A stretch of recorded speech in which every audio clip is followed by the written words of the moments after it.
നമസ്കാരം മക്കളെ, സൂപ്പർ നോട്ട്സിന്റെ മറ്റൊരു യൂട്യൂബ് സെഷനിലേക്ക് ഏവർക്കും സ്വാഗതം. നമ്മുടെ ഡിഗ്രി ലെവലിലുള്ള ഈ 2025 നടക്കാൻ പോകുന്ന ഏറ്റവും പ്രസ്റ്റീജിയസ് ആയിട്ടുള്ള അടിപൊളിയൊരു പോസ്റ്റ് വന്നിട്ടുണ്ട്. അത് സെക്രട്ടറി അസിസ്റ്റന്റ് ആണ്. നമ്മളെല്ലാവരും അത് വന്ന വിവരവും അതിന്റെ സിലബസ് വന്ന വിവരവും ഒക്കെ കണ്ടു. അതിൽ പേപ്പർ 2 മെയിൻസിന്റെ പേപ്പർ 2, അതായത് പ്രിലിമിനറി എക്സാമിനേഷൻ ഉണ്ട്, അതിനുശേഷം മെയിൻസിലെ 2 പേപ്പറുകൾ അറ്റൻഡ് ചെയ്യണം. ഉച്ചയ്ക്ക് മുമ്പ് എക്സാം നടക്കുമ്പോൾ മെയിൻസിന് ഉച്ചയ്ക്ക് മുമ്പ് ഒരു പേപ്പർ, ഉച്ചയ്ക്ക് ശേഷം രണ്ടാമത്തെ പേപ്പറുമാണ് അറ്റൻഡ് ചെയ്യേണ്ടി വരിക. അതിലെ പേപ്പർ 1-ന് 100 മാർക്കും പേപ്പർ 2-ന് 100 മാർക്കുമാണ് ഉള്ളത്. അപ്പോൾ പ്രിലിമിനറി ഉണ്ട് ആദ്യം എന്നുള്ള കാര്യം ഓർത്ത് വെച്ചേക്കാം. അതിന്റെ ഡേറ്റും കാര്യങ്ങളും ഒക്കെ ഓൾറെഡി PSC പറഞ്ഞിട്ടുണ്ട്. ദെൻ അതിനുശേഷം നടക്കാൻ പോകുന്ന മെയിൻസ് എക്സാമിനെ പറ്റി ഇപ്പോഴേ ഒരു ധാരണ ഉണ്ടാക്കി വെക്കുക എന്നുള്ളതാണ് ലക്ഷ്യം. അതിലെ പേപ്പർ 1-ന്റെ സിലബസ് ഏകദേശം നമ്മുടെ പ്രിലിമിനറിയോട് സെയിം ആണ്. മാർക്ക് ഡിസ്ട്രിബ്യൂഷനിലാണ് കൂടുതലായിട്ട് മാറ്റം വന്നിട്ടുള്ളത്. അതുപോലെ ഫിസിക്സ്, കെമിസ്ട്രി, ബയോളജി പോലെയുള്ള ഭാഗങ്ങൾ കൂടി കയറി വരുന്നുണ്ട്. ബാക്കിയൊക്കെ പേപ്പർ 1 ഓക്കെയാണ്, കുഴപ്പമില്ല. ഇതിലെ പേപ്പർ 2, അതായത് സെക്രട്ടറി അസിസ്റ്റന്റ് മെയിൻസിന്റെ പേപ്പർ 2 സിലബസ് ആണ് ഇവിടെ ഏറ്റവും പ്രധാനപ്പെട്ട ഒരു കാര്യം. 100 മാർക്കിന്റെ എക്സാം ആയിരിക്കും നടക്കുക. 1.5 മണിക്കൂർ തന്നെ ആയിരിക്കും ഈ 100 മാർക്കിനുള്ളത്. ഇതിലെ പ്രധാനപ്പെട്ട ടോപ്പിക്കുകൾ ഏതൊക്കെയാണ്, ഏതൊക്കെ ഭാഗങ്ങൾക്കാണ് ഇമ്പോർട്ടൻസ് കൊടുക്കാനായിട്ട് കഴിയുക എന്നൊക്കെയുള്ള കാര്യങ്ങൾ വളരെ ഡീറ്റെയിൽഡ് ആയിട്ട് നമുക്ക് ഈ ഒരു സെഷനിൽ നോക്കാം. നമുക്കറിയാം, പ്രധാനമായിട്ടും ഈ പറയുന്നൊരു സിലബസിനെ എത്ര മൊഡ്യൂളായിട്ട് തിരിച്ചിട്ടുണ്ടെന്ന് അറിയാമോ? ഇവിടെ കിടപ്പുണ്ട്. 9 മൊഡ്യൂളുകളായിട്ടാണ് തിരിച്ചിരിക്കുന്നത്. ആകെ 9 മൊഡ്യൂളുകളായിട്ട് തിരിച്ചിട്ടുണ്ട്. അപ്പൊ 9 പ്രധാനപ്പെട്ട മൊഡ്യൂളുകളാണ് നമുക്ക് പഠിക്കേണ്ടതായിട്ട് വരിക. ഇതിലെ പല മൊഡ്യൂളുകളും ഇന്റർ കണക്റ്റഡ് ആയിട്ട് വരുന്ന മൊഡ്യൂളുകളാണ്. നോക്കിയാൽ ഒന്നാമത്തെ മൊഡ്യൂൾ എന്താണ്? പ്രിൻസിപ്പിൾസ് ഓഫ് അഡ്മിനിസ്ട്രേഷൻ എന്ന് പറയും. 10 മാർക്കിനാണ് ഒന്നാമത്തെ മൊഡ്യൂൾ ചോദിക്കുക. പ്രിൻസിപ്പിൾസ് ഓഫ് അഡ്മിനിസ്ട്രേഷൻ എന്ന് പറയുന്നതാണ് ഒന്നാമത്തെ മൊഡ്യൂൾ. ഈ മൊഡ്യൂളിന്റെ ഒന്നാമത്തെ മൊഡ്യൂളിന്റെയും രണ്ടാമത്തെ മൊഡ്യൂളിന്റെയും പ്രത്യേകത, അതിനും 10 മാർക്കാണ്, ആദ്യത്തെ മൊഡ്യൂളിനും 10 മാർക്കാണ്. അതായത് 20 മാർക്കിന്റെ ഈ ഒരു മൊഡ്യൂളുകൾ രണ്ടും ഏകദേശം ഇന്റർ കണക്റ്റഡ് ആണ്. ഇതിൽ MBA പഠിച്ചിട്ടുള്ള അല്ലെങ്കിൽ MCOM ഒക്കെ പഠിച്ചിട്ടുള്ള ആ കുട്ടികളെ സംബന്ധിച്ചിടത്തോളം ഈ 2 മൊഡ്യൂളുകൾ അവർക്ക് കുറച്ചുകൂടി സുപരിചിതമായിട്ട് തോന്നും. കാരണം പേപ്പർ 1-ല് പ്രിൻസിപ്പിൾസ് ഓഫ് അഡ്മിനിസ്ട്രേഷൻ ആണ്. അവിടെ അഡ്മിനിസ്ട്രേഷന്റെ ഡെഫിനിഷൻ, സ്കോപ്പ് പോലെയുള്ള കാര്യങ്ങൾ, അതേപോലെ തന്നെ ഓർഗനൈസേഷന്റെ type, public, private, non profit, then principles of administration, theories of administration, classical theory, behavioural theory, contingency theory, ഇതൊക്കെ നമ്മൾ ആ ഒരു ഭാഗത്ത് നന്നായിട്ട് പഠിക്കുന്നതാണ്. Modern approaches to administration, then organisational structure and functions, organisational culture and change management, പിന്നെ ethical principles in administration, ലീഡർഷിപ്പിന്റെ styles, traits of leadership, communication administration, accountability and transparency, then role of technology in administration.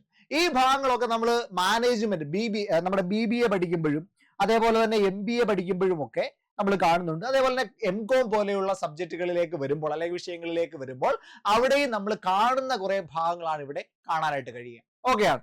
മാർക്കറ്റിങ്ങിന്റെ ഭാഗമായിട്ടും ഒക്കെ നമ്മൾ കാണുന്ന കുറെ ഭാഗങ്ങൾ ഇവിടെ ഉണ്ട്. രണ്ടാമത്തെ ടോപ്പിക് പ്രിൻസിപ്പിൾസ് ഓഫ് മാനേജ്മെന്റ്. ഇത് പ്യൂർ ആയിട്ട് നമ്മുടെ എവിടെ കാണും?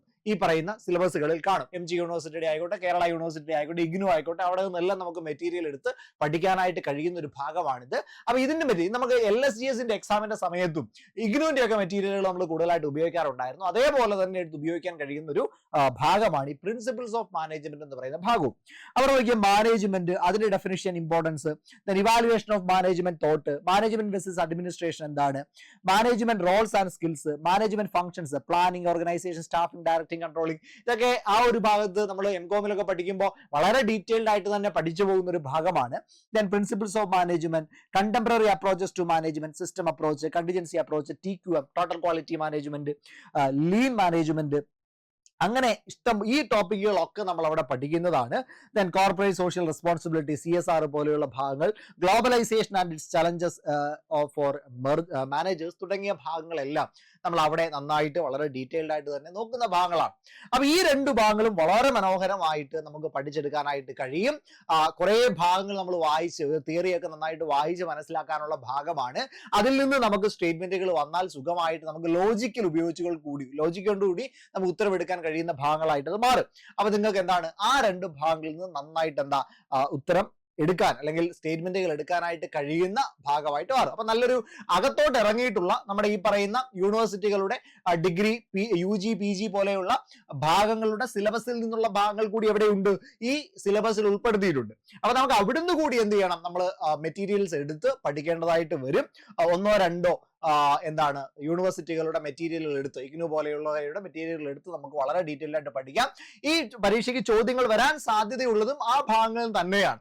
കാരണം മറ്റ് മെറ്റീരിയലുകൾ അവൈലബിലിറ്റി കുറവാണ്. അപ്പൊ നമുക്ക് ചോദ്യങ്ങൾ വരാൻ സാധ്യതയുള്ളതും ആ ഭാഗത്തു നിന്നും ആണെന്നുള്ള കാര്യം ഒന്ന് ഓർത്തേക്കുക. നോക്കിക്കട കോൺസ്റ്റിറ്റ്യൂഷൻ ഓഫ് ഇന്ത്യ, മറ്റേ രണ്ടാമത്തെ ഒരു പ്രധാനപ്പെട്ട ടോപ്പിക്കാണ് കോൺസ്റ്റിറ്റ്യൂഷൻ ഇൻ ഇന്ത്യ.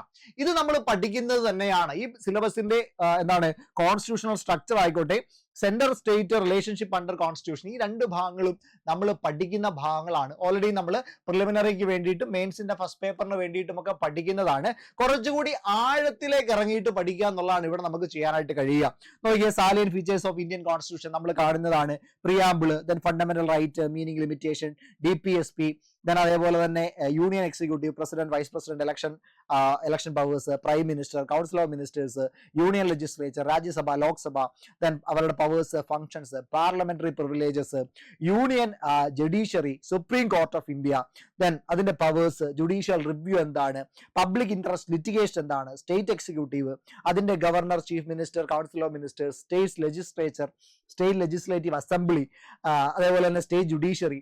അപ്പൊ ഈ പറയുന്ന ഗവൺമെന്റിന്റെ പ്രധാനപ്പെട്ട പാർട്ടായിട്ടുള്ള എക്സിക്യൂട്ടീവ്, ജുഡീഷ്യറി, അതേപോലെ തന്നെ ലെജിസ്ലേഷൻ, ഈ മൂന്ന് ഭാഗങ്ങളെ പറ്റി വളരെ ഡീറ്റെയിൽഡ് ആയിട്ട് ഒരു വിഷൻ ഇവിടെ നമുക്ക് കാണാൻ പറ്റും.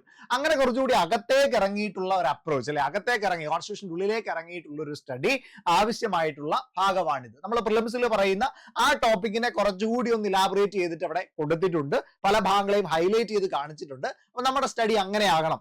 ലക്ഷ്മികാന്ത് പോലെയുള്ള ലക്ഷ്മികാന്ത് ആണ് കോൺസ്റ്റിറ്റ്യൂഷന്റെ ഒരു ബൈബിൾ UPSC ലെവലിലൊക്കെ കാണുന്ന അത്തരം UPSC ലെവലിലേക്ക് കയറിയിട്ടുള്ള സാധനങ്ങൾ നമ്മൾ കൃത്യമായിട്ട് പഠിക്കേണ്ടത് ആവശ്യമാണ്. ഇനി അടുത്ത് നോക്കിയാൽ centre state relationship under constitution, കോൺസ്റ്റിറ്റ്യൂഷന്റെ ഭാഗമായിട്ടുള്ള സെന്ററിന്റെയും സ്റ്റേറ്റിന്റെയും റിലേഷൻഷിപ്പ്. അവിടെ 12+8 ആകെ 20 മാർക്ക് നമുക്ക് അവിടെ നിന്ന് സ്കോർ ചെയ്യാനായിട്ട് കഴിയും. അപ്പോൾ ഫസ്റ്റ് ഒരു 2 സെക്ഷനുകൾ മാനേജ്മെന്റും അഡ്മിനിസ്ട്രേഷനും നമ്മൾ കണ്ടു. ഇവിടെ നിന്ന് നമുക്കൊരു 20 മാർക്ക് സ്കോർ ചെയ്യാനായിട്ട് കഴിയുന്നുണ്ട്, അല്ലെ 20 മാർക്കിന്റെ ഒരു ഏരിയ വരുന്നുണ്ട്. രണ്ടാമത്തെ കോൺസ്റ്റിറ്റ്യൂഷൻ ഓഫ് ഇന്ത്യ, അവിടെ നിന്ന് നമുക്കൊരു 20 മാർക്കിന്റെ റീജിയൻ ആണ് വരുന്നത്. അവിടെ സെന്റർ സ്റ്റേറ്റ് റിലേഷൻഷിപ്പ് അതെങ്ങനെയാണ് വരിക? റിലേഷൻഷിപ്പ് ബിറ്റ്വീൻ യൂണിയനും state, legislative relations, administrative relations, then coordination between state and centre. അതായത് 12ാമത്തെ പാർട്ടാണ് സ്റ്റേറ്റും സെൻറ്ററും തമ്മിലുള്ള റിലേഷനെ പറ്റിയിട്ടൊക്കെ പറയുന്നത്.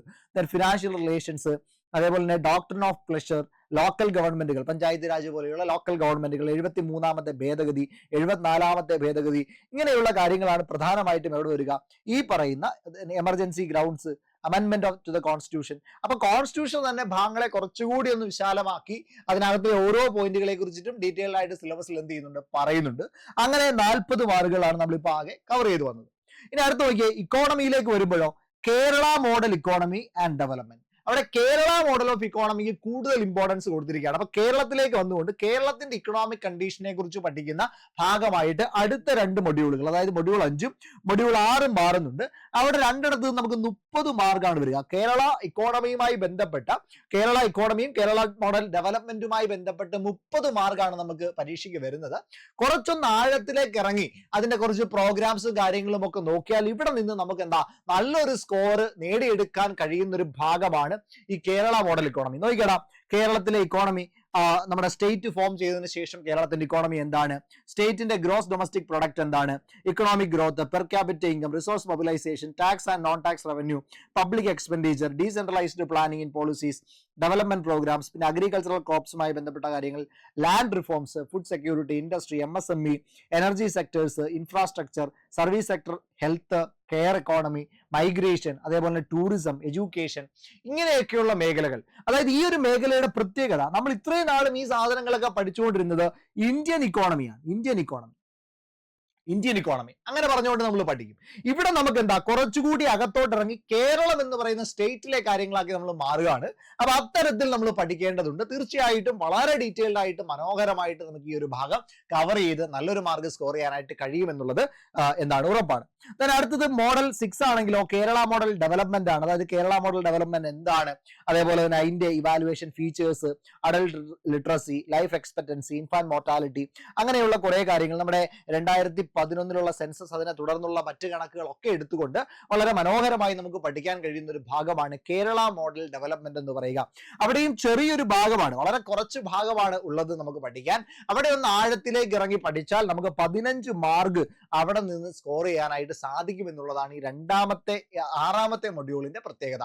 ഓക്കെയാണ്. അപ്പൊ നമ്മൾ ഇപ്പോഴാകെ 70 മാർക്കുകളുടെ ഭാഗങ്ങളെ പറ്റി പഠിച്ചു. ഇനി മറ്റൊരു ഭാഗത്തിലേക്ക് വരുമ്പോൾ കുറച്ചുകൂടി UPSC മോഡലുള്ള ഒരു സിലബസിലേക്ക് വന്നു. അതായത് അടുത്തൊരു ഭാഗത്തിലേക്ക് വരുമ്പോഴത്തേക്ക് നമുക്ക് എൻവയോൺമെന്റ്, ക്ലൈമറ്റ്, ഡിസാസ്റ്റർ മാനേജ്മെന്റ് അങ്ങനെയാണ് വരിക. എൻവയോൺമെന്റ്, ക്ലൈമറ്റ്, ഡിസാസ്റ്റർ മാനേജ്മെന്റ് അങ്ങനെയാണ് അടുത്ത 3 ടോപ്പിക്കുകൾ 7, 8, 9 മൊഡ്യൂളുകൾ വരിക.